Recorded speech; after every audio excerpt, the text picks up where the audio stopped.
Rádio Brasil Central. Em Goiânia, 7h30. Agora, pela Rádio Brasil Central e RBC FM 90,1, o Mundo em sua casa. O jornal falado de maior tradição no Centro-Oeste brasileiro.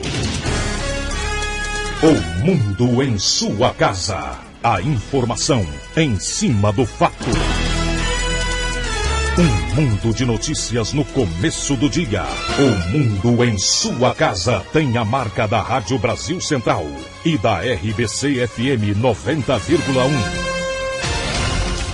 Hoje é sexta-feira, dia 21 de setembro de 2012. Bom dia a você, ouvinte. Bom dia, Gil Bonfim. Bom dia, Karine Pinheiro. Bom dia a você que ouve o Mundo em sua casa.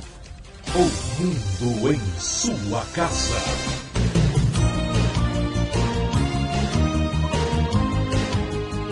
Confira agora os destaques de hoje.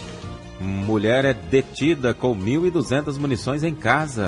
Relator condena 12 por compra de apoio parlamentar no governo Lula. Desemprego é o menor medido pelo IBGE no mês de agosto em 10 anos. Padre Zezinho sofre leve AVC e está internado em São José dos Campos. São Paulo paga quase 24 milhões de reais para ter Ganso. Goiás está pronto para enfrentar o Vitória em Salvador. Estes e outros assuntos a partir de agora aqui no Mundo em sua casa. Agora são 7h32. O Mundo em sua casa. Tempo e temperatura. A previsão do tempo para hoje em Goiânia é de céu nublado, com períodos de encoberto, com pancadas de chuva e trovoadas isoladas. A temperatura máxima pode chegar aos 33 graus. A umidade relativa do ar fica entre 60% e 25%. Neste momento, os termômetros marcam 21 graus em Goiânia. 7h32. O Mundo em sua casa. Manchetes dos jornais brasileiros. O Globo, a 28ª comunidade pacificada. Rocinha ganha UPP de 700 PMs e 100 câmeras. Folha de São Paulo, mensalão, o julgamento. PT e aliados afirmam que explorar mensalão é golpe. O estado de São Paulo, Lewandowski vê mensalão como dinheiro para a campanha. Correio Brasiliense, mulher rouba bebês de hospital e é presa. Valor econômico, guerra dos portos pode se estender. Estado de Minas, dólar encarece até viagens nacionais. Jornal do Comércio, internet mais barata e rápida no interior. 0 hora, revisor do mensalão absolve deputado e abre foco de tensão. Brasil Econômico, Estados Unidos reagem a críticas e atacam as barreiras comerciais do Brasil. Destaque do jornal O Popular. Direção perigosa. A cada 33 horas, uma pessoa morre no trânsito de Goiânia. Diário da Manhã, a orgia das drogas. Polícia enxerga a região dos motéis em Aparecida de Goiânia como um local de uso de drogas e criminalidade. Agora são 7h34. O Mundo em sua casa. A política em Goiás. O governador Marconi Perillo e comitiva chegaram aos Estados Unidos, onde cumprem agenda até o dia 1º de outubro. A missão começa por Miami, onde às 14h haverá reunião de preparação com técnicos do consulado e do governo. Às 13h, a comitiva visita o ateliê do artista plástico brasileiro Romero Brito. Na segunda-feira, a programação inclui visita ao pavilhão brasileiro na Feira Américas e realização de um seminário sobre os caminhos para investir em Goiás. Ainda segunda, a comitiva visita a plataforma logística e o Porto Everglades. Câmara derruba projeto do Paço. A derrubada foi comandada pelo líder do prefeito.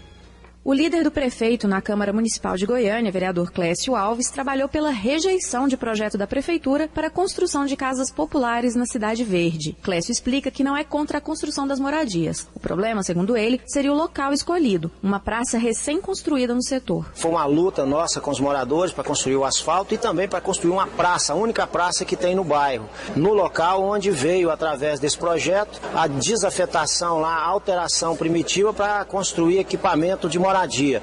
Os moradores são contrários a essa medida, eu sou o representante legítimo daquele bairro e, como representante e sintonizado com os moradores, nós derrubamos o projeto. Foram 16 votos contra o projeto de Paulo Garcia e apenas um a favor. Clécio Alves afirma que se reunirá com o prefeito para explicar a situação e estudar uma nova área para a construção das casas. Heloísa Amaral para o Sistema Brasil Central de Rádio. 7h36. Presidente da Comissão de Meio Ambiente da Assembleia Legislativa defende a preservação do Cerrado. Hoje é o Dia da Árvore. Também nesse mês foi comemorado o Dia do Cerrado, uma vegetação típica do Centro-Oeste e que sofreu grande devastação nas últimas décadas para a expansão da agricultura e da pecuária. Na Assembleia Legislativa, o deputado Wagner Siqueira do PMDB e presidente da Comissão do Meio Ambiente e Recursos Hídricos destaca a importância da preservação do Cerrado. O Cerrado é o segundo maior bioma nacional brasileiro, é uma área de extrema importância. Cada vez mais ele deixa de ser uma questão de uma bandeira ideológica para ser uma necessidade básica e primária. Hoje a falta de água já tem tomado conta de vários municípios de Goiás e do Brasil, vários bairros da nossa capital e de municípios adjacentes, e são práticas de conservação do meio ambiente em geral. A gente não precisa falar apenas do bioma cerrado, mas da condição que o ser humano atua diante dos seus recursos naturais, são iminentes a necessidade de uma mudança. O pagamento de serviços ambientais, que foi uma lei aprovada no ano passado, ela tem que ser regulamentada e aprovada o mais rápido possível.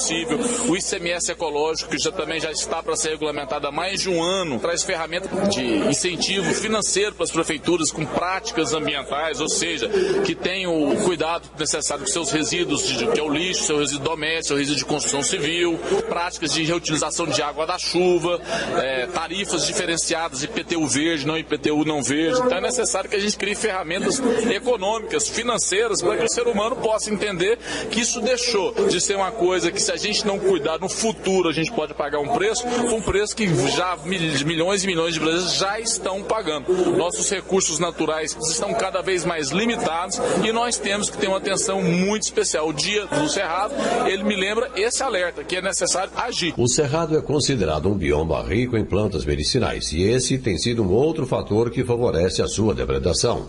Libório Santos, Sistema Brasil Central de Rádio. 7h38. O prefeito de Nova Roma, no interior de Goiás, e candidato à reeleição, Josimar Ferreira da Silva, do PSD, foi acionado pelo promotor eleitoral João Paulo Cândido por abuso de poder político e de autoridade. Ele estaria perseguindo servidores públicos municipais que não o apoiam na disputa eleitoral. Conforme a ação, Mazinho, como é conhecido o candidato, teria cortado proventos de dezenas de servidores e reduziu salários. Entre os prejudicados estão professores municipais e ocupantes dos cargos de motorista e auxiliar de enfermagem. E o TRE capacita mesários para as eleições de 2012. A professora Edileuza de Freitas é mesária há 11 eleições. Com tanta experiência, ela acredita que não terá dificuldade em ser presidente de sessão mais uma vez, apesar da implantação da biometria. Acrescenta mais aprendizagem para nós, mas acredito que vai facilitar.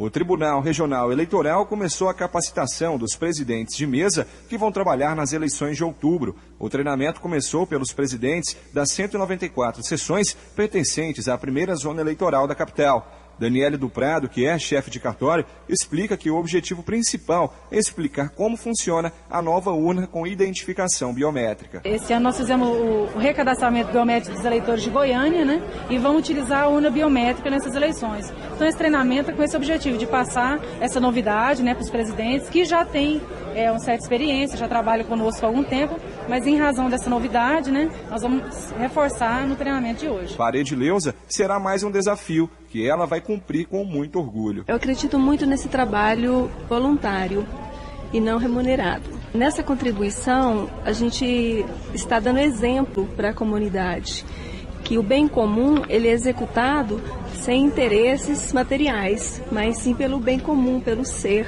pela questão de amor à pátria. Paulo Henrique Santos, para o Sistema Brasil Central de Rádio.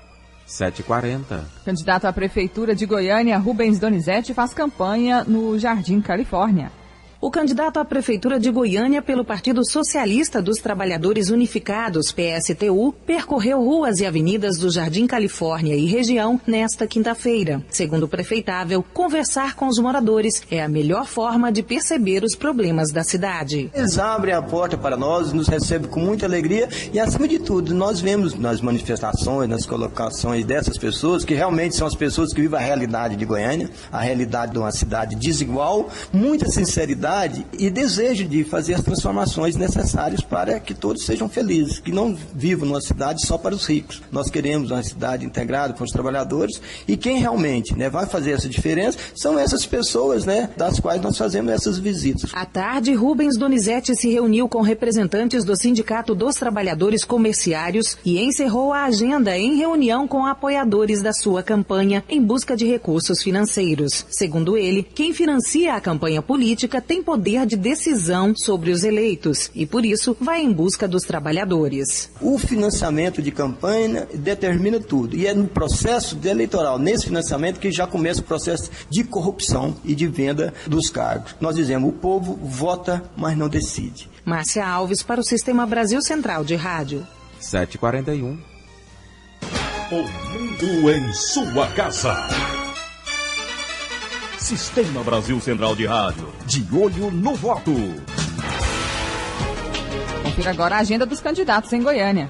Cimeison Silveira, do PSC, visita neste momento indústria de móveis, empresas de metal e confecções de roupas. Às 10 horas, o candidato faz caminhada no setor Crimeia Oeste e Crimeia Leste, e em seguida no setor Riviera e Água Branca. A partir das 7 da noite, o prefeitável se reúne com o candidato a vereador aliado, líderes do setor Marechal Rondon e moradores do setor Riviera. O candidato Elias Júnior, do PMN, às 8 horas, participa de debate em emissora de rádio. Às 2 da tarde, o prefeitável grava para programa eleitoral. Às 7 horas da noite, Elias Júnior comparece ao Goiânia Ouro para a mesa redonda com outros prefeitáveis. A candidata Isaura Lemos, do PCdoB, às 8 horas, participa de debate em emissora de rádio. Às 4 da tarde, faz caminhada no bairro da Vitória. Às 7 da noite, Isaura comparece ao Goiânia Ouro para a mesa redonda com outros prefeitáveis. O candidato do PSOL, Reinaldo Pantaleão, às 2 horas da tarde, concede entrevista à emissora de TV. E às 7 da noite, o prefeitável participa de mesa redonda com outros prefeitáveis no Cine Goiânia Ouro. O candidato Rubens Donizete, do PSTU, ao meio-dia, concede entrevista a uma emissora de TV. Às 7 da noite, participa de entrevista em outra emissora de televisão. E às 8 da noite, Rubens se reúne com apoiadores e militantes. O candidato do PT, Paulo Garcia, visita neste momento a empresa no setor aeroporto. Às 9 horas, ele celebra o Dia Nacional de Luta da Pessoa com Deficiência. A partir das 12 horas, Paulo concede entrevista a emissoras de televisão. Às 5h30 da tarde, faz carreata no setor Riviera. Às 7 da noite, o candidato se reúne com idosos. O candidato do PPL, José Neto, às 5 da tarde, participa de entrevista com estudantes do Colégio Progressivo. Às 6h30, o candidato participa de mesa redonda com outros prefeitáveis no Cine Ouro. Às 8h30, José Neto faz caminhada na feira do bairro São Carlos. Agora são 7h43. O mundo em sua casa. Política nacional.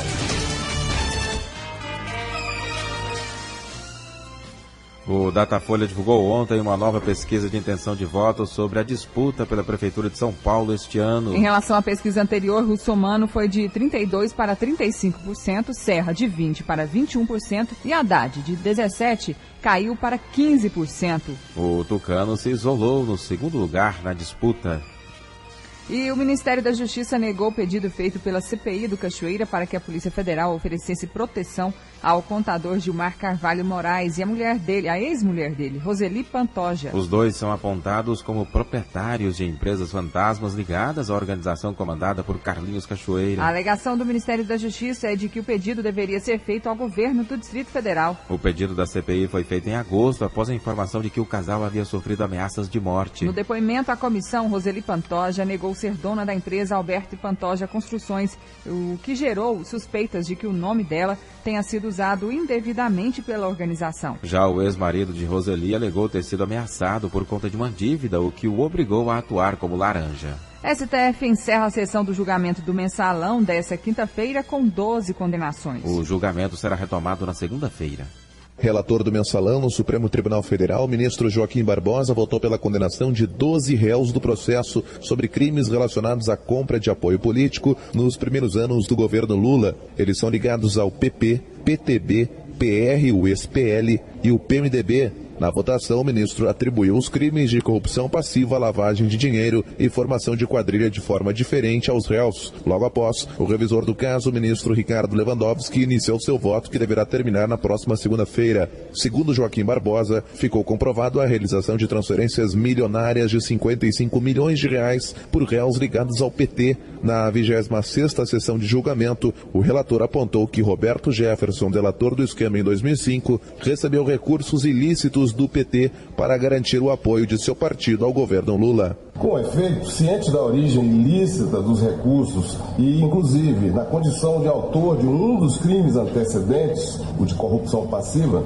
o réu Roberto Jefferson se utilizou dos mecanismos de lavagem oferecidos pelos núcleos publicitário e financeiro do esquema. Foram condenados pelo Partido Progressista o deputado Pedro Henri, o ex-deputado Pedro Correia e o ex-assessor João Cláudio Genu, e os 2 sócios da corretora Bônus Banval, Breno Fischberg e Enivaldo Quadrado. No PR, o ministro condenou o deputado Valdemar Costa Neto, de São Paulo, e seu intermediário, o ex-assessor do PL, Jacinto Lamas, além do ex-deputado Carlos Rodrigues, o Bispo Rodrigues. Antônio Lamas foi inocentado por falta de provas. No PTB, Barbosa condenou o delator Roberto Jefferson, o ex-deputado Romeu Queiroz, do PTB de Minas Gerais, e ex-dirigente do partido Emerson Palmieri. Barbosa também culpou o ex-deputado federal José Borba, que era do PMDB na época do escândalo. Atualmente, Borba é prefeito de Jandaia do Sul, no Paraná, pelo PP. Na avaliação do Procurador-Geral da República, Roberto Gurgel, a condenação de parte dos réus no processo do mensalão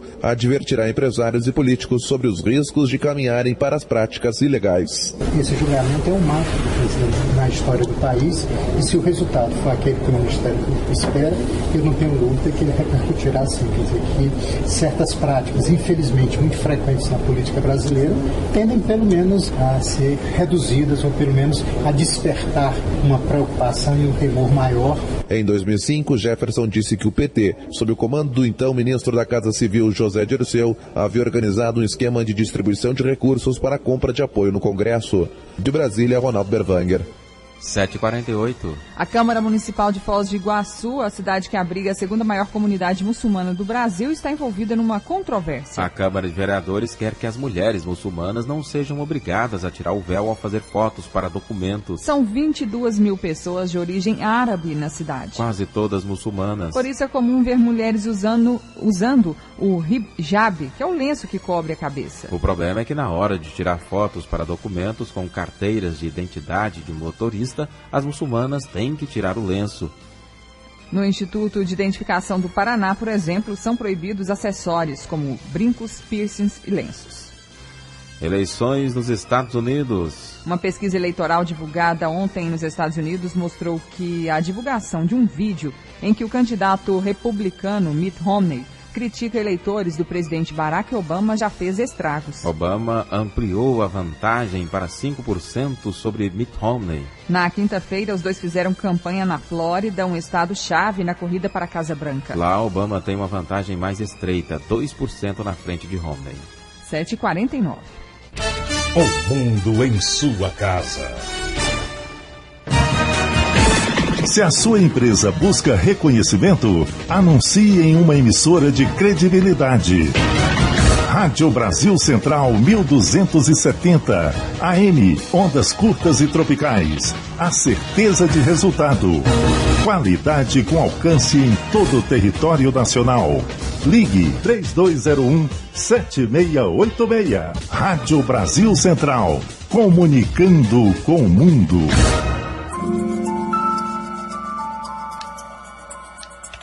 Você é nosso convocado para participar do maior evento do Poder Judiciário. Juízes, advogados, conciliadores e a sociedade vão se reunir para realizar o maior número possível de acordos e de apertos de mão. Participe. Quem concilia sempre sai ganhando. O mundo em sua casa. Um mundo de notícias no começo do dia. Nossa produção recebeu agora a agenda do candidato Jovair Arantes, do PTB, que agora às 8 horas participa de um debate em uma emissora de rádio. Às 10 horas, Jovair Arantes faz caminhada nos setores Centro-Oeste, Vila Paraíso, Vila Isaura, Vila Abajá e Vila Santa Helena. Às 2h30 da tarde, participa de entrega de manifesto de formandos em Biologia. E às 5 horas da tarde, participa de uma sabatina numa emissora de TV em Goiânia. Agora são 7h51. Um trio foi detido pela Polícia Militar ontem em um patrulhamento pela Avenida Alexandre de Moraes, no setor Parque Amazônia, em Goiânia. Dos integrantes, todos têm passagem pela polícia. Felipe Augusto Alves, de 22 anos, tem passagem por tráfico. William Paulo de Oliveira Júnior, de 21, por porte ilegal de armas e roubo. E Matheus de Oliveira Leal Dias, 21 anos, por roubo. Os acusados estavam em um carro modelo Peugeot 206 de cor preta e, segundo o cabo da PM Edson Nascimento da Silva, no interior do veículo foram encontradas 5 munições intactas de calibre 38, uma balança de precisão, 10 gramas de crack e 5 gramas de maconha. O carro pertence ao pai de um reeducando preso e foi apreendido pela polícia Militar. Polícia Militar e Polícia Civil realizam a segunda edição da Operação Jericó na região dos motéis em Aparecida de Goiânia. A Operação Jericó 1 foi realizada na última sexta-feira. A ação visa combater o tráfico de drogas, apreensão de armas de fogo, recapturar foragidos e localizar veículos roubados. O delegado Ricardo Pereira fez um balanço da Jericó 1 e fala do objetivo da ação. Ao final da operação, tivemos o sucesso de recuperar uma motocicleta roubada. O indivíduo foi preso por receptação e um outro indivíduo foi preso também aqui na região dos motéis de Aparecida portando arma de fogo. Foi autuado em flagrante delito, a arma apreendida e o procedimento concluído. Mostrar à população que tanto a Polícia Militar quanto a Polícia Civil estão na rua, estão trabalhando, estão cientes da situação que a região dos motéis, em particular, a problemática que oferece aqui na área para nós. Já a Operação Jericó 2 foi realizada ontem e, segundo o Major Welson Veríssimo, da 25ª Companhia Independente da Polícia Militar, a operação vai ser realizada com frequência. O Major fala sobre a região. Porque ali na região dos motéis, há uma influência muito grande de prostitutas, travesti, clientes. Entre eles há uma ligação muito séria, onde pode estar acontecendo algum crime envolvendo essas 3 pessoas distintas, né? Então o que nós vamos fazer? Nós vamos dar um jeito de abordar esse pessoal, identificá-los e tentar orientar para que não faça mais isso. 4 assassinatos aconteceram recentemente na região dos motéis e tem preocupado a Polícia Militar. Riva Cram para o Sistema Brasil Central de Rádio. Agora são 7h53. Milhares de negros ascendem à classe média no Brasil. Pesquisa da Secretaria de Assuntos Estratégicos da Presidência da República, divulgada ontem, revelou que 80% dos 35 milhões de brasileiros que ascenderam à classe média nos últimos 10 anos são negros. De acordo com a assessora especial de políticas para a promoção da igualdade racial, Neuza Maria da Silva, esse crescimento representa uma maior inclusão do negro no Brasil.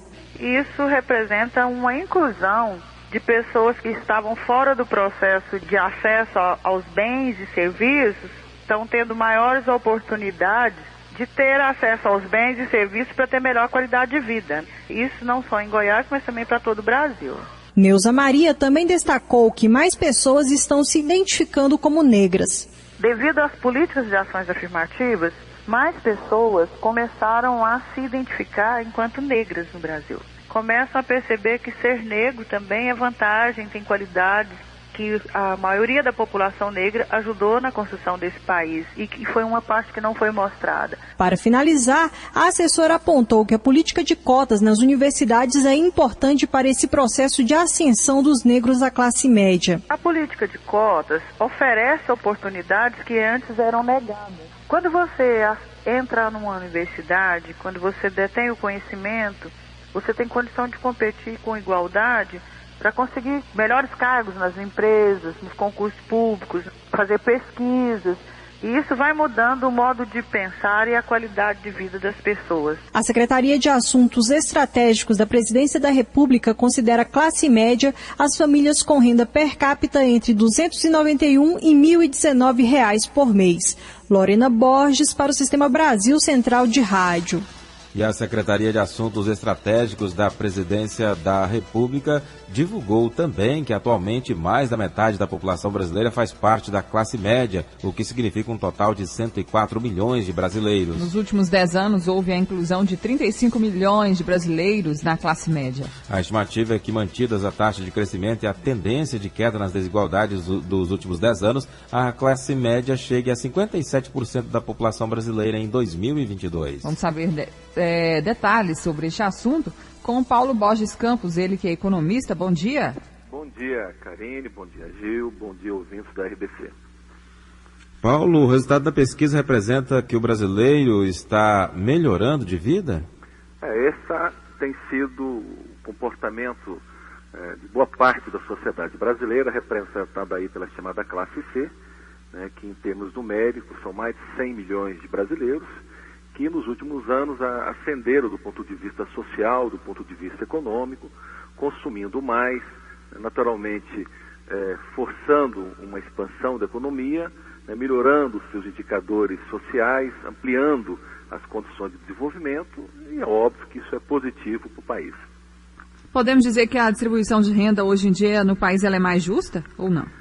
Nós temos ainda um espaço grande a caminhar, Karine, mas evidentemente que esses números mostram que o Brasil tem caminhado, principalmente em função dos programas sociais do governo brasileiro, não apenas o governo federal, mas o governo estadual e municipal também, né, ganhos reais do salário mínimo, né, a própria expansão da economia, que lamentavelmente nos últimos anos não tem sido tão expressiva, mas até 2007, 2008 e também 2010 o Brasil cresceu significativamente, né?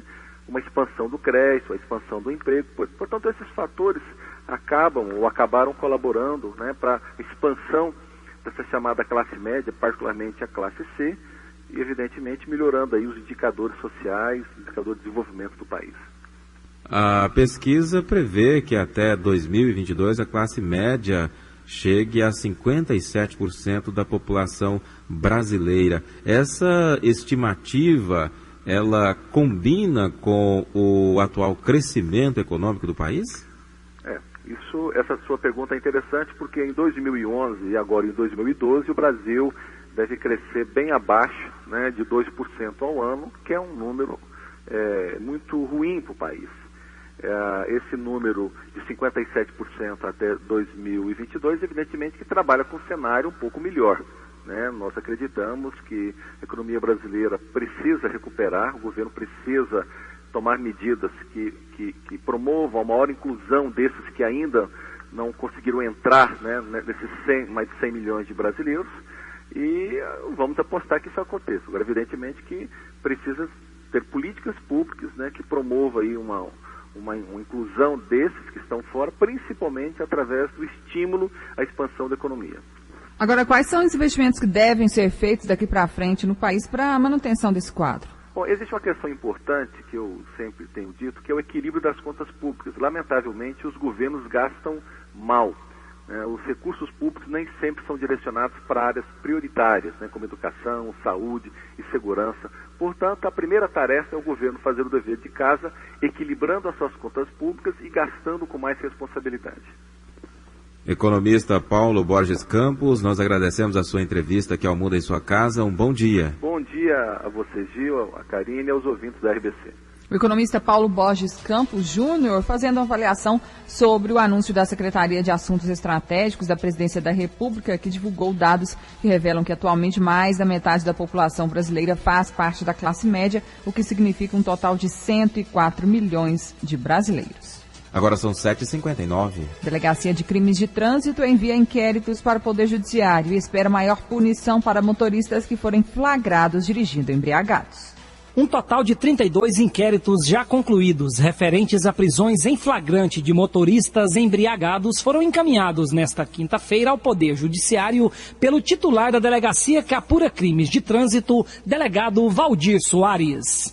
No relatório final dos inquéritos, o delegado solicita ao juiz uma punição ainda maior para estas pessoas que foram flagradas após soprar o bafômetro. Muda uma interpretação mais dura para a lei, de forma inovadora em Goiás, porque até então o motorista que é preso numa operação qualquer, embriagado, ele paga uma multa, tem pagamento da fiança para ser colocado em liberdade, mas no dia seguinte ele pega seu carro e vai continuar dirigindo normalmente.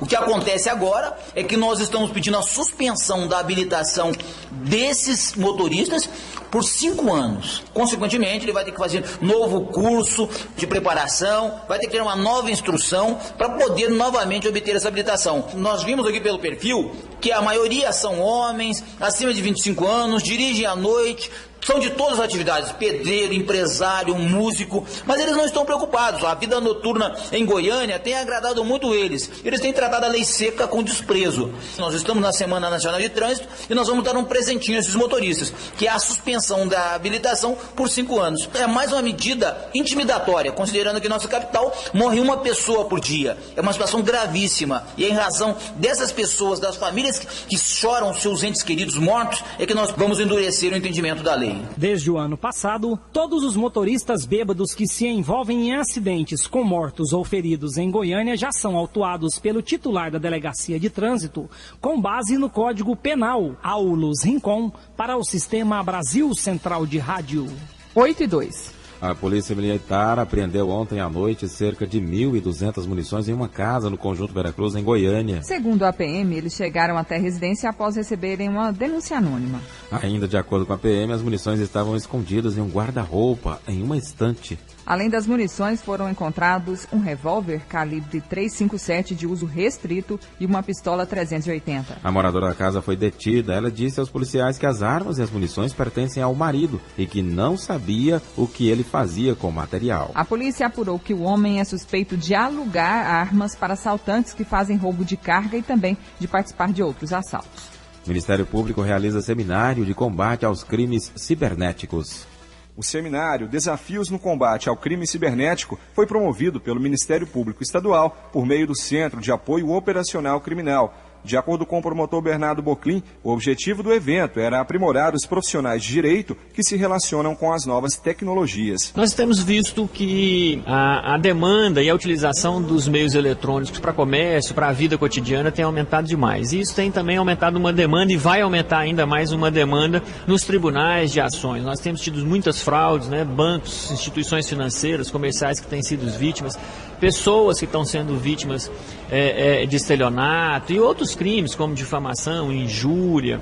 Tudo isso vem acontecendo hoje em meio eletrônico e nós precisamos estar preparados para isso. O seminário serviu como abertura de um treinamento mais amplo que acontece hoje e na próxima sexta-feira. Reunindo juízes, promotores, procuradores da República, delegados da Polícia Civil e da Polícia Federal, inspetores da Polícia Rodoviária Federal, para iniciarmos um treinamento sobre o combate ao crime cibernético. Vão ser discutidos temas como fraudes eletrônicas, evolução tecnológica e segurança na rede, comunicação na web, violações de direitos humanos na internet, segurança da informação e comunicações. Paulo Henrique Santos, para o Sistema Brasil Central de Rádio.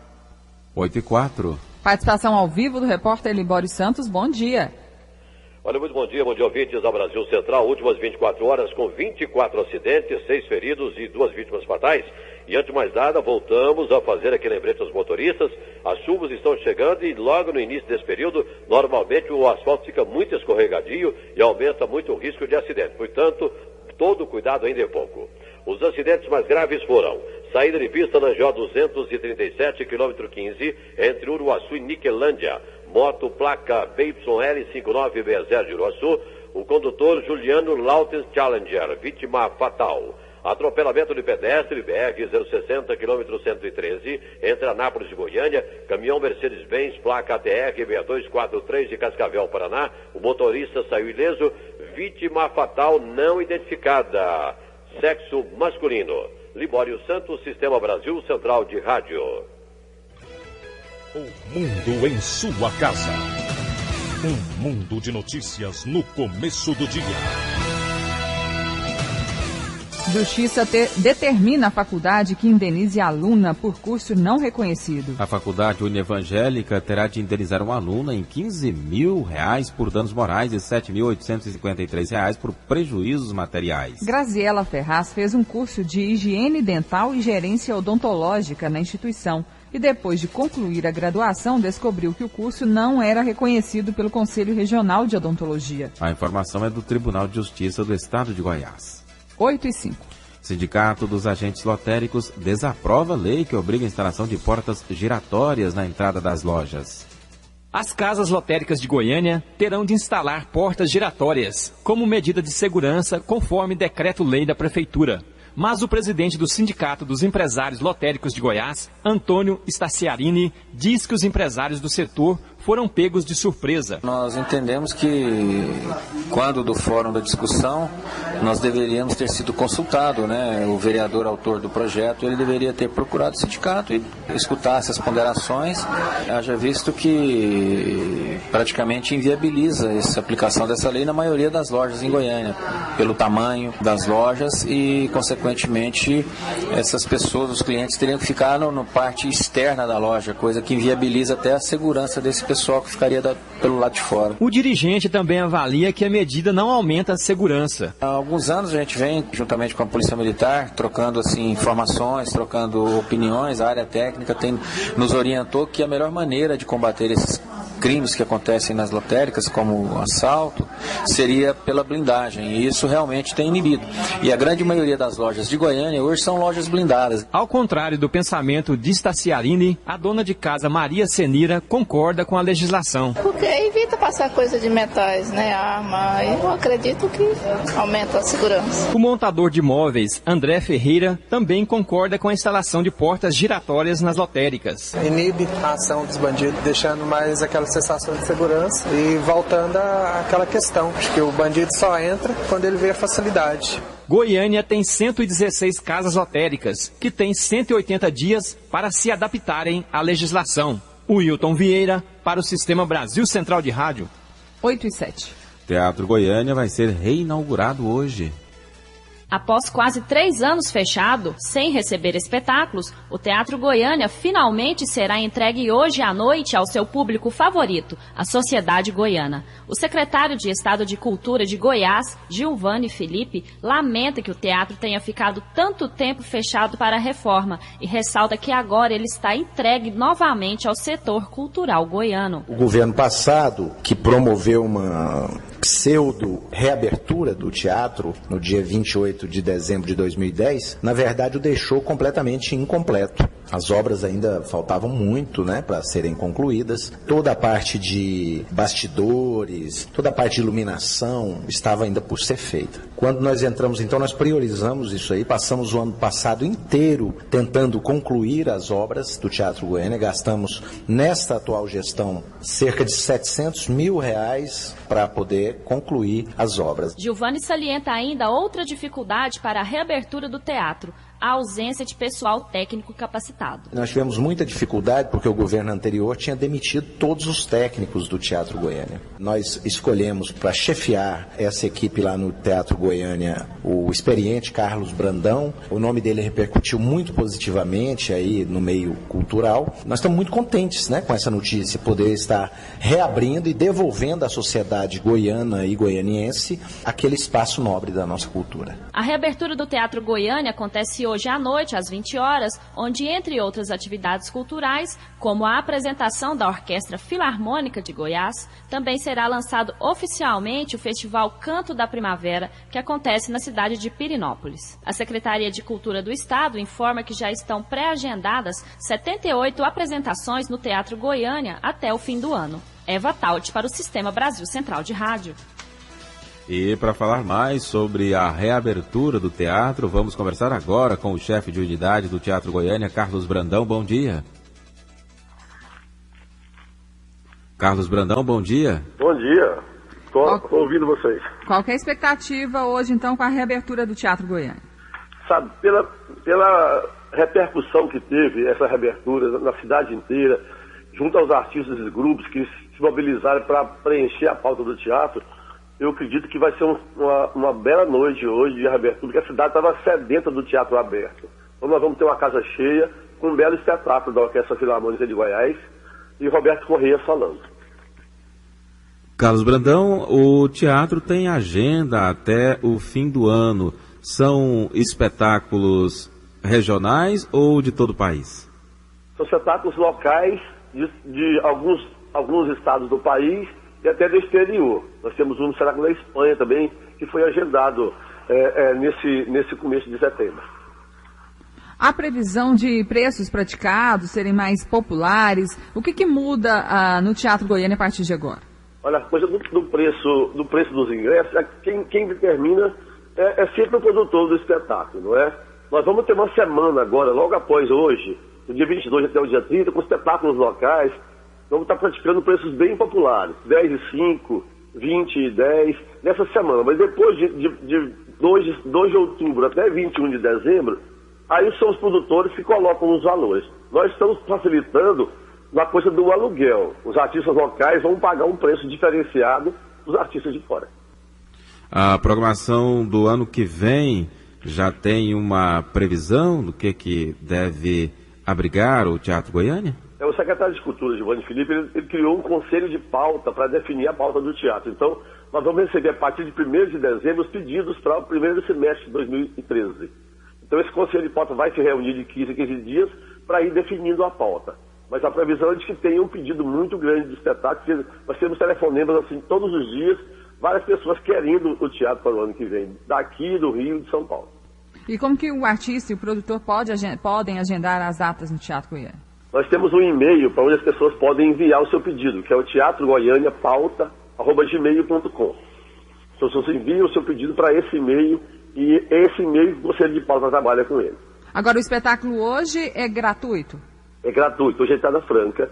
A Orquestra de Violeiros vai tocar no saguão de entrada do teatro, que é a sala de Tia Amélia, e no palco vão estar tocando a Orquestra Filarmônica e o Roberto Correia. Carlos Brandão, chefe de unidade do Teatro Goiânia, obrigado pela entrevista aqui ao Mundo em Sua Casa. Um bom dia. Obrigado a vocês. Carlos Brandão falando sobre a reabertura do Teatro Goiânia, que ficou fechado para reforma durante 3 anos e agora reabre ao público hoje às 8 horas da noite, com a apresentação então do músico Roberto Correia, da Orquestra de Violeiros de Goiás e também da Orquestra Filarmônica do Estado. Agora são 8h13, a seguir você confere as notícias do esporte.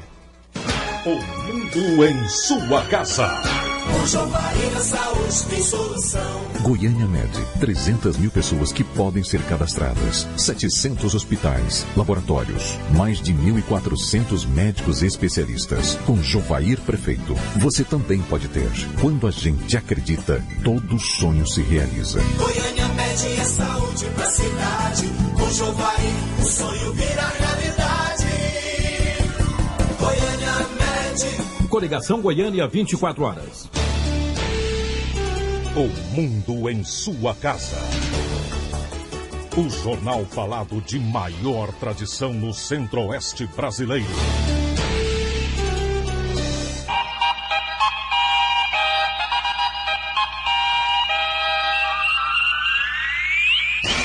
O mundo em sua casa. Esporte. A diretoria do Santos aceitou vender Ganso ao São Paulo. Os direitos federativos custaram ao tricolor R$23.900.000. Como disputou apenas 5 partidas pelo Santos, Ganso pode atuar pelo São Paulo no Brasileiro. Antes disso, o Paulo Henrique Ganso, que este ano enfrenta uma série de contusões, precisa se recuperar mais uma vez de uma lesão muscular na coxa esquerda. 8h14. Buscando se aproximar do líder da Série B, elenco do Goiás já está em Salvador.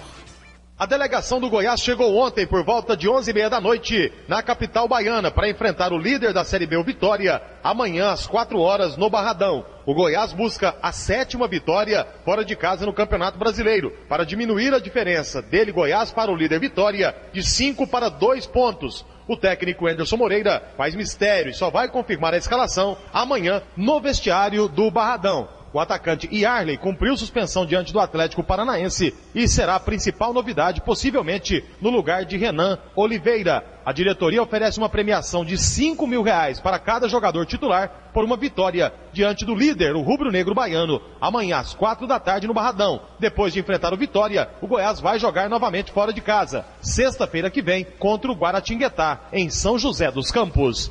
Vinícius Silva para o Sistema Brasil Central de Rádio. E o Vila Nova apresenta mais 3 reforços para o restante da Série C.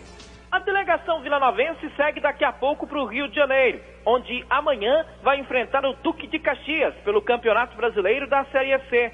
A diretoria apresentou ontem mais 3 contratações. O Vila chegou ao número de 49 contratações nesta temporada. O meio-campista Leonardo Fabrício, de 26 anos, o atacante Rafael Leandro, também de 26 anos, e o zagueiro Fabão. Todos os 3 jogadores estavam no Juventus, disputando a Copa Paulista. O Vila Nova tenta a primeira vitória fora de casa, para permanência no G4, grupo de classificados à próxima fase da Série C.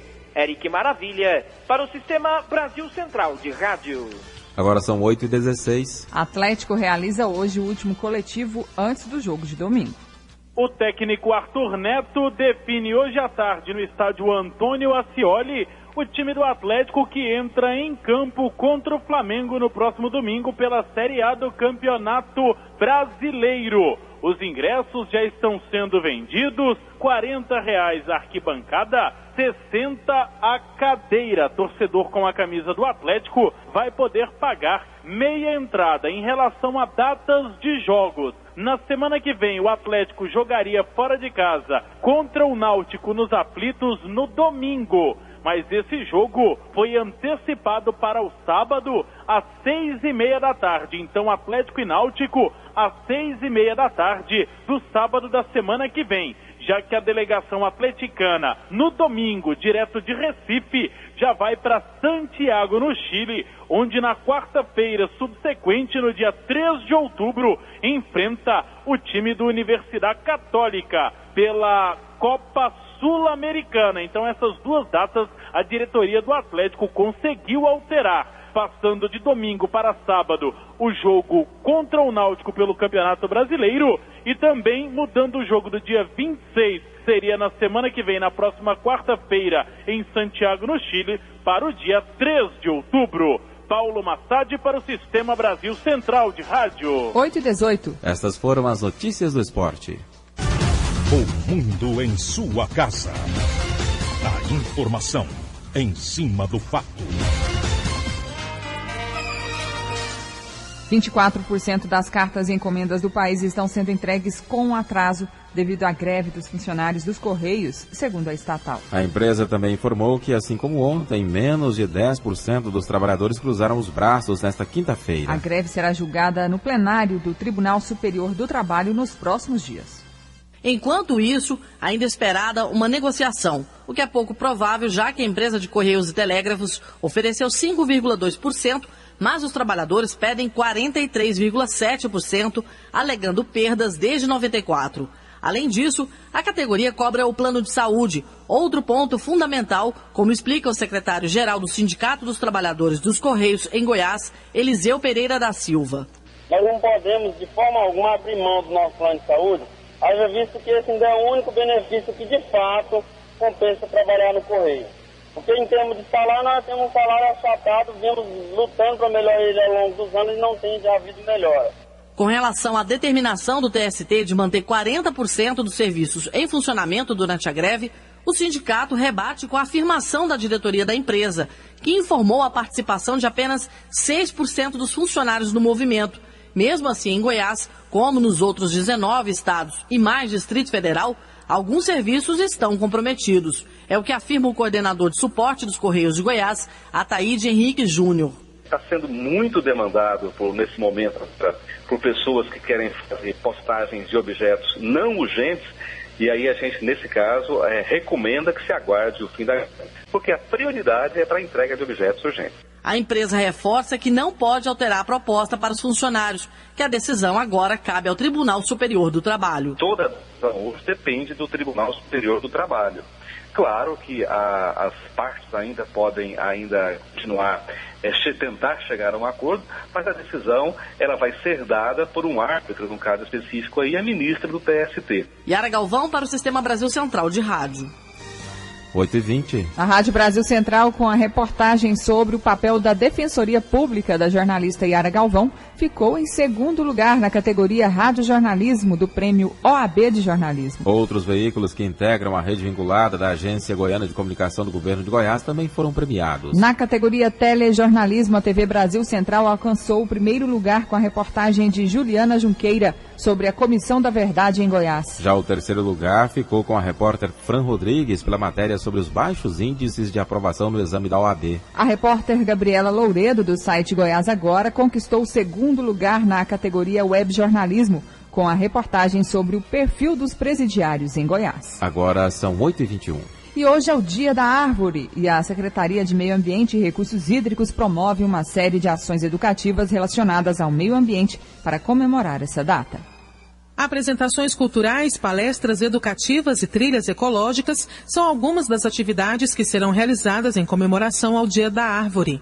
Hoje, logo mais às 4h30 da tarde, no Sesc Cidadania, haverá a apresentação teatral da peça O Contador de Histórias do Cerrado, uma ação educativa que visa mostrar um pouco dos contos sobre o Cerrado, conta a secretária de Meio Ambiente e Recursos Hídricos do Estado de Goiás, Jaqueline Vieira, que fala também sobre outras atividades programadas. Nós temos uma palestra sobre avaliação de impactos ambientais, que vai orientar vários profissionais dos estudos de campo sobre o trabalho de EIA-RIMA e alertar as pessoas sobre os problemas os quais o Cerrado vem enfrentando. Nós já temos trabalhado com essa palestra e ela vai ocorrer no auditório da área 1 da PUC Goiás, às 19 horas. Outras ações estão no PEAM, Débora.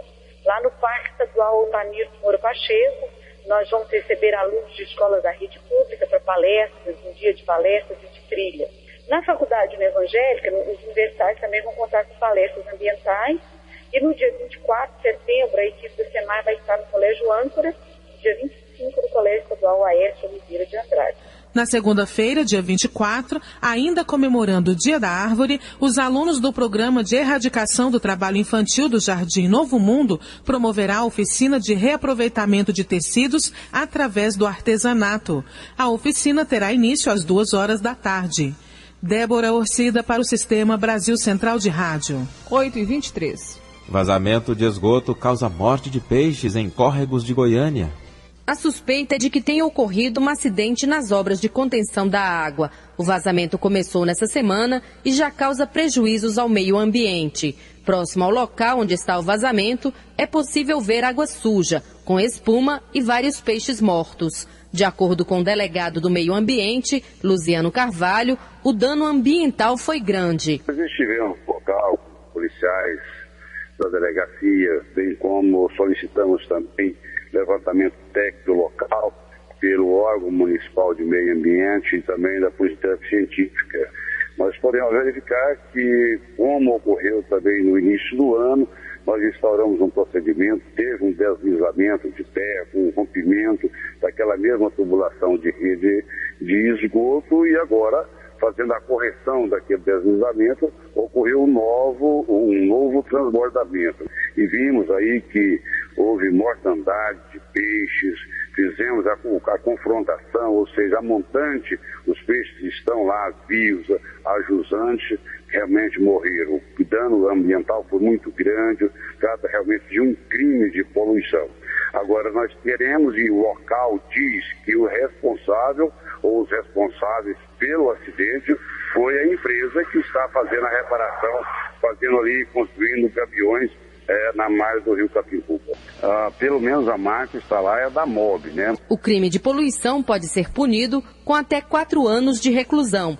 No começo do ano, o córrego Capimpuba transbordou e invadiu 18 casas. Patrícia Almeida para o Sistema Brasil Central de Rádio. Agora são 8h25. População é convidada a participar hoje do Dia Mundial da Paz. A paz invadiu o meu coração. Uma série de atividades de combate à violência marca o Dia Mundial da Paz em Goiânia. De acordo com os organizadores, cada pessoa pode difundir a cultura da paz com gestos simples de gentileza em casa, na rua ou no local de trabalho. Segundo a coordenadora da Rede Permanente pela Paz de Goiânia, Sônia França, demonstrações de fraternidade são importantes instrumentos de promoção da justiça e da paz. Pode ser um diálogo pela paz na família, pode ser um lanche pela paz, um brinde, um encontro de amigos. Você pode sinalizar com uma fita branca no carro, no pulso. Você pode colocar um lenço branco na sua sacada. Então são gestos simples. Entre as atividades do Dia Mundial da Paz está o abraço de crianças da Rede Municipal de Ensino de Goiânia no Parque Areião até às 11 horas da manhã. Além disso, a Rede Permanente pela Paz de Goiânia pede que todos se vistam de branco. Gil Bonfim, para o Sistema Brasil Central de Rádio. 8h26. Juros do cartão de crédito no Brasil são de 238% ao ano. Apesar da queda dos juros básicos da economia, o brasileiro é quem paga mais caro por não quitar toda a fatura do cartão. O país perde para Argentina, Chile, Colômbia, Peru, Venezuela, México, Estados Unidos e Reino Unido. O economista Adriano Paranaíba explica que os juros do cartão de crédito são altos no Brasil por dois motivos principais. Porque a gente vem de um histórico alto de taxa Selic alta, que só recentemente que baixou esses juros. Contudo, a redução da Selic, que na verdade é a taxa básica de juros, os juros que chegam até o consumidor, ele ainda está muito mais alto. Existe uma diferença muito grande entre a taxa base de juros e a taxa que é efetivamente praticada no mercado, que nós chamamos de spread bancário. Esse spread bancário ele ainda é muito alto no Brasil. E há um incentivo muito grande por parte do governo que as pessoas aumentem o consumo. Porém, as pessoas estão consumindo mais e estão se endividando mais. E aí o banco vê isso como uma oportunidade de vender esse produto crédito. De acordo com o economista Adriano Paranaíba, somente a longo prazo há uma tendência de diminuição dos juros do cartão no Brasil. Só agora, recentemente, que nós vimos os bancos públicos diminuírem essa taxa de juros deles. O que acontece? Há uma tendência de ter uma migração dos clientes dos bancos privados para esses bancos públicos e aí, nessa disputa entre oferta e demanda, você vai ter uma redução de juros, mas isso é uma perspectiva de longo prazo. Na avaliação do economista Adriano Paranaíba, apesar do cartão de crédito apresentar vantagens, deve ser usado com cautela. O cartão de crédito pode ser um aliado, sim, para quem compra e paga ele em dia. Outra dica para o consumidor é aproveitar a baixa dos juros para investir e não se endividar ainda mais. Patrícia Almeida para o Sistema Brasil Central de Rádio.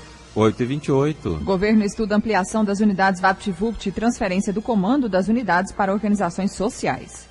Já tramita na Assembleia Legislativa um projeto que prevê a transferência do controle das unidades VaptVupt para organizações sociais, nos mesmos moldes do que tem sido feito na área da saúde no Estado. Em coletiva realizada na tarde de ontem, o secretário de Gestão e Planejamento, Giuseppe Vecchi, explicou que essa transferência vai ser exclusiva para as maiores unidades. Há um entrave, há uma burocracia, há uma legalidade no Estado. E a partir do momento que nós temos 40 redes grandonas de VaptVupt, nós entendemos que é necessário que possamos cada vez mais aperfeiçoar e dar agilidade a esse bom atendimento que nós temos hoje. E fazê-lo diretamente pelo Estado, nessas unidades maiores, é muito mais complexo, é muito mais lento. Então é esta a possibilidade que nós estamos estudando de operá-las, essas unidades por OS. E as demais continuarem, que são unidades menores, continuarem a serem operadas pelo Estado. A meta do governo é chegar a 100 VaptVupts no próximo ano. Vecchi explica que é preciso diminuir os custos de implantação das unidades para expandir a rede. Hoje, uma unidade comum do VaptVupt, só de implantação, custa cerca de R$1,5 milhão. Além da manutenção dos funcionários, além da manutenção do custeio dela. Então nós precisamos racionalizar, ter um custo menor para que a gente possa expandir, porque o Goiás está criando a maior rede de atendimento à população do país. O sistema VaptVupt está presente em 18 cidades goianas e tem uma média de 700 mil atendimentos por mês. Riva Cram para o Sistema Brasil Central de Rádio. 8h30. O desemprego de 5,3% foi o menor medido pelo IBGE no mês de agosto em 10 anos. Na comparação com agosto do ano passado, o número de trabalhadores com carteira assinada cresceu 3,2%. Mas o saldo de geração de empregos formais divulgado pelo Ministério do Trabalho foi o pior em 9 anos. Foram criados 100.938 postos de trabalho. Quase a metade de agosto do ano passado.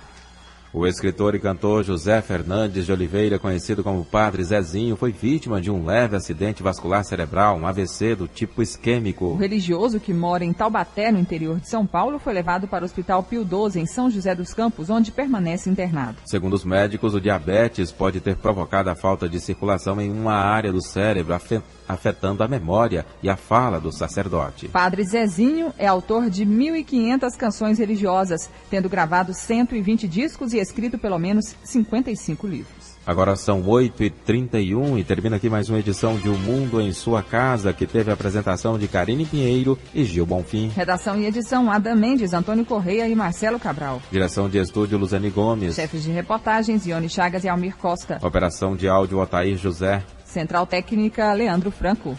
Direção de Teleradiodifusão, Abadia Lima. Gerência do Sistema de Rádio, Suede Barbosa. E o Mundo em Sua Casa volta amanhã. Um ótimo final de semana a todos. Bom dia e até amanhã. Este foi, pela Rádio Brasil Central e RBC FM 90,1, O Mundo em Sua Casa. O jornal falado de maior tradição no Centro-Oeste brasileiro. O Mundo em Sua Casa. A informação em cima do fato. Um mundo de notícias no começo do dia. O Mundo em Sua Casa voltará sempre com a marca da Rádio Brasil Central e da RBC FM 90,1.